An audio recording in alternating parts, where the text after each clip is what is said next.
आज का अंश इफिसियों 5 अध्याय वचन 10 से 20 है। हम एक साथ पढ़ेंगे।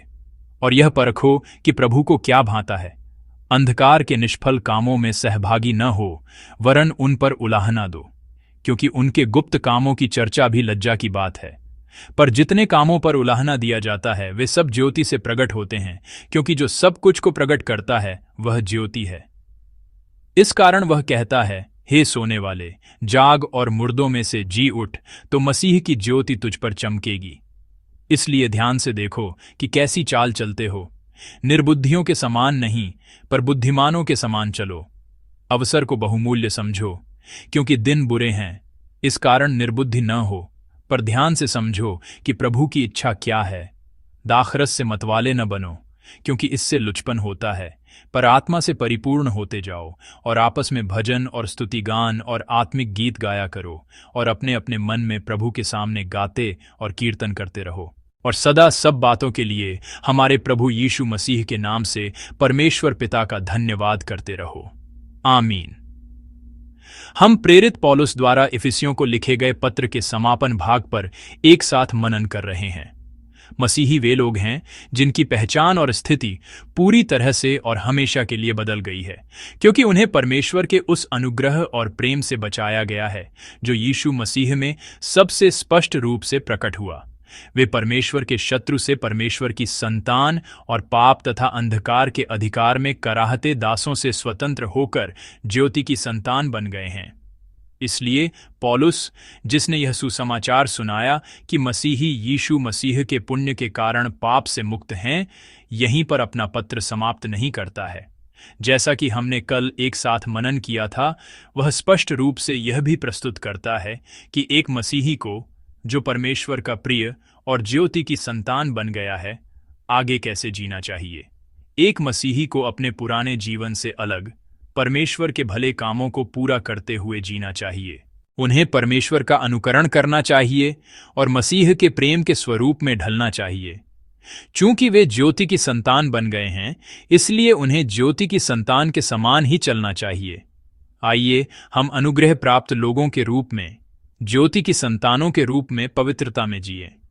ये एक ऐसा वाक्यांश है जिसे हमने बहुत बार सुना है, जिससे हम परिचित हैं और जिसे हम अच्छी तरह से जानते हैं, लेकिन साथ ही यह थोड़ा अमूर्त और अस्पष्ट भी लग सकता है। आप सभी पवित्रता में जीने के विचार से सहमत होंगे, लेकिन मुझे लगता है कि हर कोई इस सवाल का अलग अलग जवाब देगा कि पवित्रता में जीने का वास्तव में क्या मतलब है। प्रिय विश्वासियों, आपके लिए पवित्र जीवन जीने का क्या अर्थ है? पवित्र होने का क्या अर्थ है? आज का वचन हमें इस प्रश्न का एक उत्तर देता है और पवित्रता के एक पहलू को उजागर करता है। मेरी उत्कट प्रार्थना है कि जब हम एक साथ वचन पर मनन करें तो हम पवित्रता के लिए और भी अधिक लालायित हों और उसे प्राप्त करने का प्रयास करें। इस अंश में प्रकट हुई पवित्रता का अर्थ है पाप से दूर होकर परमेश्वर को प्रसन्न करना। आइए हम एक साथ पद 10 और 11 पढ़ें। और यह परखो कि प्रभु को क्या भाता है, अंधकार के निष्फल कामों में सहभागी न हो, वरन उन पर उलाहना दो। आमीन। पौलुस हमें यह परखने के लिए प्रोत्साहित कर रहा है कि हमारे पिता परमेश्वर को क्या प्रसन्न करता है। वही परमेश्वर जिन्होंने हमें बनाया, हमें बचाया, हमें नया जीवन और स्वतंत्रता दी, और जो हमारे सच्चे स्वामी हैं। यहां परखने का अर्थ है सत्यापित करना, खोजना, तलाश करना। दूसरे शब्दों में इसका अर्थ है यह खोजना कि परमेश्वर हमसे क्या चाहते हैं, उनकी इच्छा क्या है और उन्हें क्या प्रसन्न करता है। जैसे माता पिता अपने बच्चों को केवल उनके होने मात्र से ही प्रेम करते हैं, फिर भी जब कोई बच्चा उनकी इच्छा को जानकर उसके अनुसार काम करता है तो उन्हें और भी अधिक खुशी मिलती है। ठीक उसी तरह पौलुस हमें प्रोत्साहित करता है कि हम जो परमेश्वर की संतान बन गए हैं, यह ठीक से जाने कि हमारे पिता परमेश्वर क्या चाहते हैं और वैसा ही करके उन्हें प्रसन्न करें। इसके अलावा यह भी स्पष्ट रूप से लिखा गया है कि परमेश्वर को क्या प्रसन्न करता है।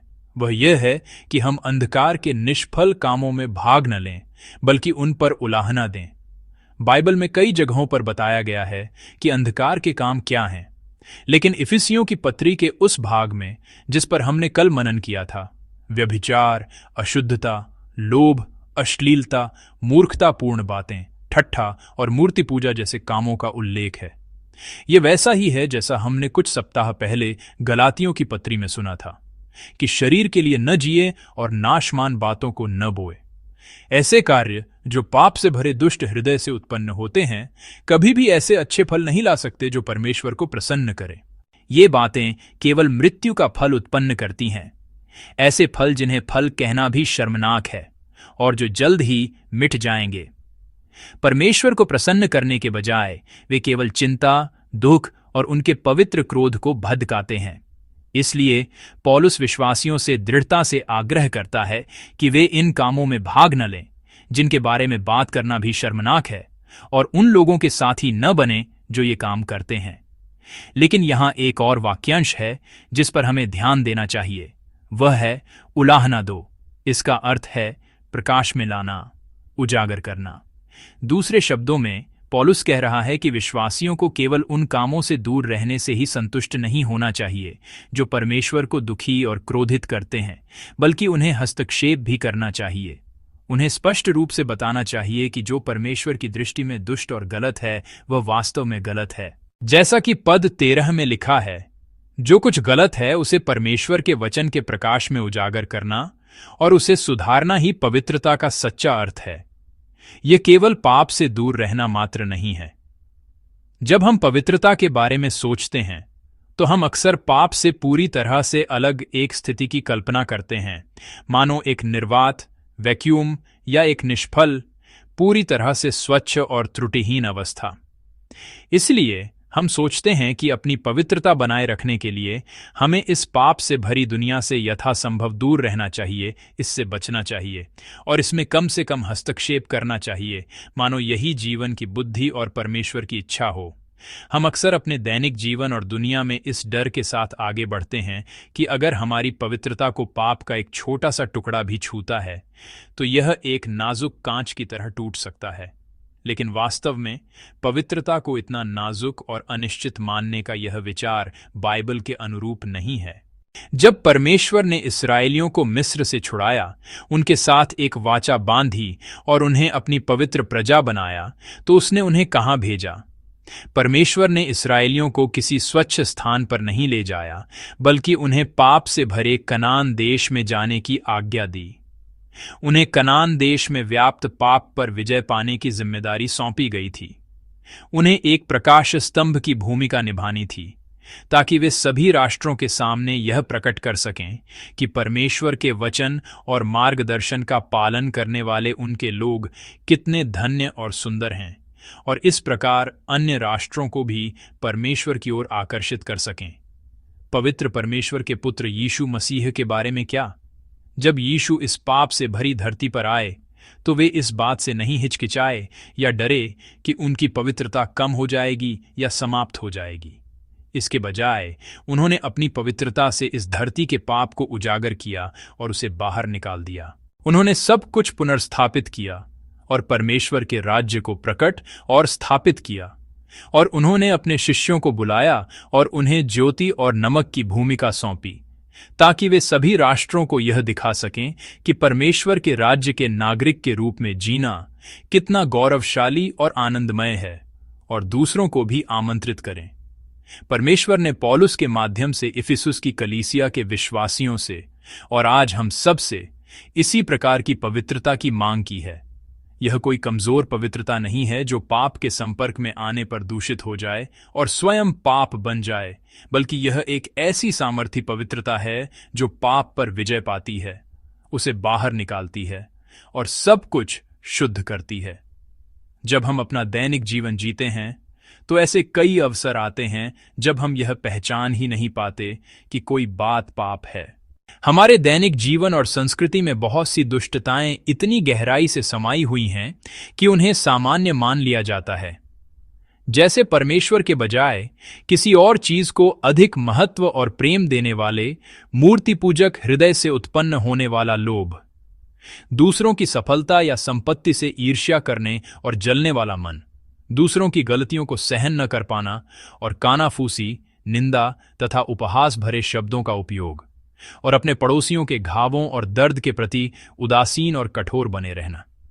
परमेश्वर चाहते हैं कि हम मसीही इन अंधकार के कामों में भाग न लें या असहाय रूप से बह न जाएं, बल्कि उन पर उलाहना दें। वह चाहता है कि हम उन बातों को स्पष्ट रूप से पाप के रूप में पहचानें जो परमेश्वर की इच्छा के विरुद्ध हैं, और आगे बढ़कर उस पापपूर्ण व्यवहार को सुधारें। वह चाहता है कि हम उन अनेक लोगों को जो इन पापपूर्ण व्यवहारों को ही एकमात्र सत्य और स्वाभाविक प्रतिक्रिया मानते हैं, यह दिखाएं कि एक बेहतर और अधिक उत्तम विकल्प मौजूद है। यह हम परमेश्वर द्वारा सिखाए गए मार्ग पर चलकर और उसका अभ्यास करके कर सकते हैं। वह चाहता है कि हम अपने शब्दों और कर्मों से उन्हें दिखाएं कि मूर्ति पूजा के बजाय परमेश्वर का अनुसरण करने में ही सबसे बड़ी संतुष्टि है। हम उन्हें दिखाएं कि पड़ोसियों से ईर्ष्या करने और उन्हें दूर भगाने के बजाय प्रेम से उनकी सेवा करने और उनके साथ रहने में कहीं अधिक आनंद है। वह चाहता है कि हम उन्हें भी उस पवित्र मार्ग पर लाएं और उनके साथ साथ चलें। वह चाहता है कि हम पाप की जंजीरों को तोड़ें और परमेश्वर के मार्ग तथा उसके शासन को स्थापित करने के लिए पवित्र माध्यम बनें। इस समय मैं चाहता हूं कि हम अपने दैनिक जीवन के उन क्षेत्रों पर विचार करें जहां पाप मौजूद है और जहां पवित्रता की आवश्यकता है। जब कोई किसी की निंदा कर रहा हो तो सहमति में सिर हिलाने और उसमें शामिल होने के बजाय उस व्यक्ति की अच्छाइयों की बात करके बातचीत की दिशा बदलना। जब लोग यह दावा करें कि लॉटरी जीतना ही जीवन की सबसे बड़ी सफलता है, तो उनके बीच यह कहने का साहस रखना कि आप परमेश्वर की सेवा करके ही संतुष्ट हैं और विश्वास करते हैं कि वह समय पर आपकी सभी ज़रूरतें पूरी करेंगे।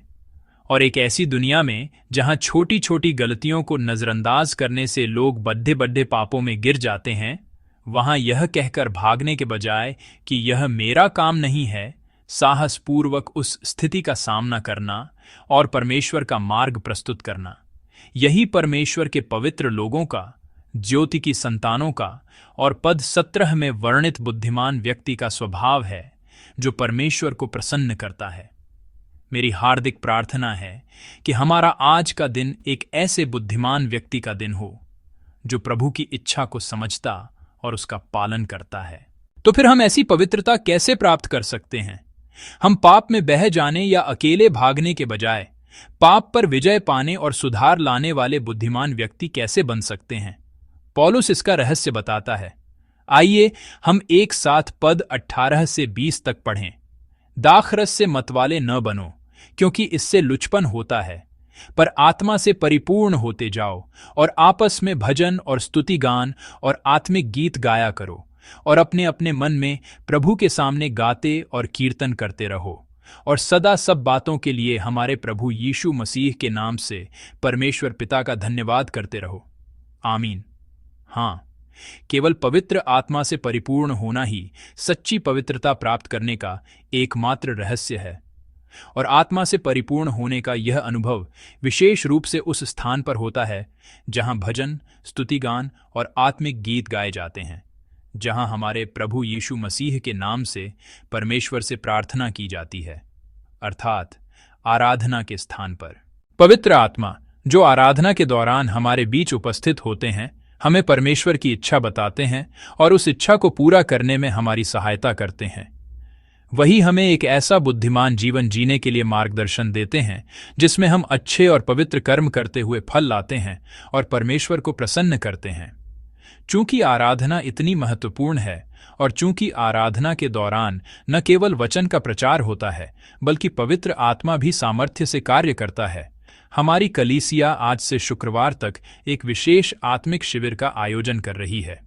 मैं आप सभी को प्रोत्साहित करता हूं कि अनुग्रह के इस अवसर के लिए लालायित रहें, जहां जोशीली स्तुति, वचन और प्रार्थना आपका इंतजार कर रही है। मैं प्रार्थना करता हूं कि आप सभी वहां आत्मा से परिपूर्ण होने का अनुभव करें। प्रिय विश्वासियों, आज बुधवार है, सप्ताह का मध्य। जैसा कि आप परमेश्वर के दिए हुए इस उपहार यानी आज के दिन को जी रहे हैं, मेरी प्रार्थना है कि आप अपने दैनिक जीवन में गहराई से समाई हुई दुष्टता में बह जाने के बजाय अपने अच्छे और बुद्धिमानी भरे कार्यों के माध्यम से परमेश्वर की पवित्रता को प्रकट करें। इसके लिए आइए हम अब भी इस समय उत्कटता से प्रार्थना करें और पवित्र आत्मा की सहायता मांगें। इसके अलावा आइए हम इस उम्मीद के साथ आत्मिक शिविर में भाग लें कि पवित्र आत्मा वहां सामर्थ्य के साथ कार्य करेगा। मैं प्रभु के नाम से आपको आशीष देता हूं। आपका आज का दिन प्रार्थना करने और उस प्रार्थना के अनुसार कार्य करने का दिन हो। आप इस अंधकारमय और दुष्ट संसार में परमेश्वर की इच्छा के अनुसार ज्योति के रूप में चमकने की लालसा रखें। पवित्र आत्मा की सहायता से आप एक ऐसे बुद्धिमान व्यक्ति का जीवन जिए जो उत्तम फल लाता है।